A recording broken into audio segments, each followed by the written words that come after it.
Tere, mina olen Raul Eamets, ametilt Bigbanka peaökonomist. Olen 37 aastat õpetanud Tartu Ülikoolis majandust, kirjutanud erinevatele haridustasemetele majandusõpikuid, täna töötan erasektoris.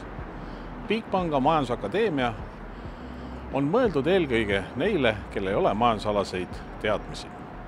Täna tuleb juttu pankadest.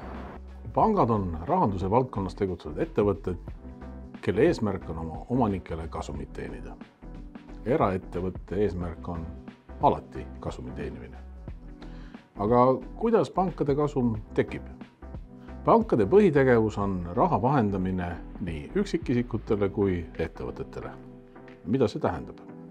Pangad hoiustavad oma klientide raha ja maksavad selle eest intressi ehk tasu pangas hoitud raha eest.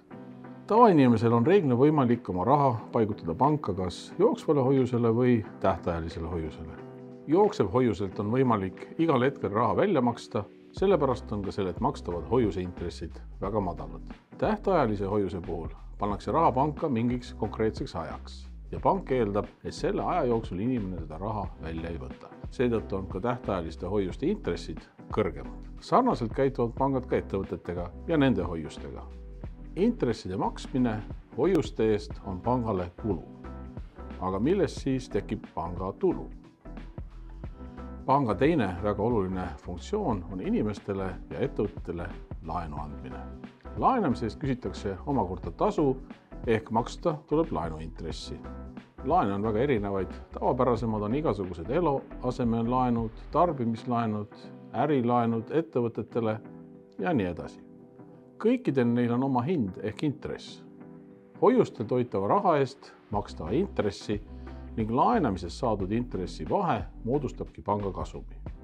Teisiti öeldes, pank peaks selleks, et kasumit teenida küsima laenamise eest kõrgemat intressi, kui ta ise maksab hoiustamise eest. Laenamine on täiesti tavaline osa majandusest.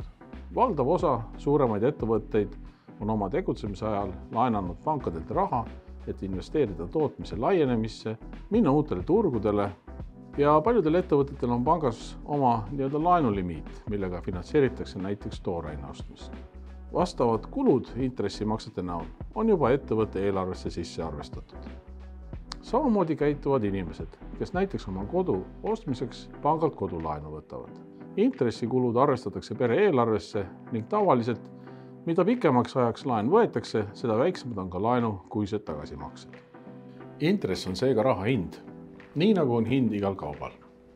Kui laenu võetakse, siis on kaks võimalust intressi maksta. Me kas fikseerime intressi järgmiseks näiteks 10 aastaks ja nii see jääb ja seda järgmise 10 aasta jooksul ei muudeta.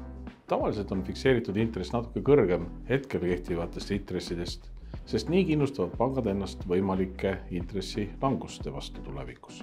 Teine võimalus on maksta muutuvat intressi, mis sõltub hetkel kehtivast raha hinnast. Kui me ei fikseeri intressi, siis võivad meie laenukulud tulevikus olla madalamad, aga võivad olla ka kõrgemad kui fikseeritud intressi puhul, sest me ei tea, kus suunas intressid järgmise 10 aasta jooksul liiguvad. Keegi ei tea. Fikseeritud intress on turvalisem, aga tavaliselt kulukam. Muutuv intress on odavam, aga ka riskantsem.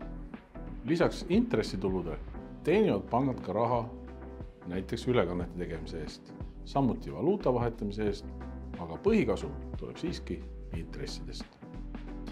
Pangandus kui valdkond on tänapäeval väga rangelt reguleeritud. Pankade järelevalvet teostab Eestis Finantsinspektsioon. Erinevad nõuded ja reeglid, mis pankadele on kehtestatud, on tehtud selleks, et inimesed, kes oma raha panka viivad, selle sealt ikka kätte saaksid. Kas ja kui reaalne see oht on, sellest juba järgmistes loengutes.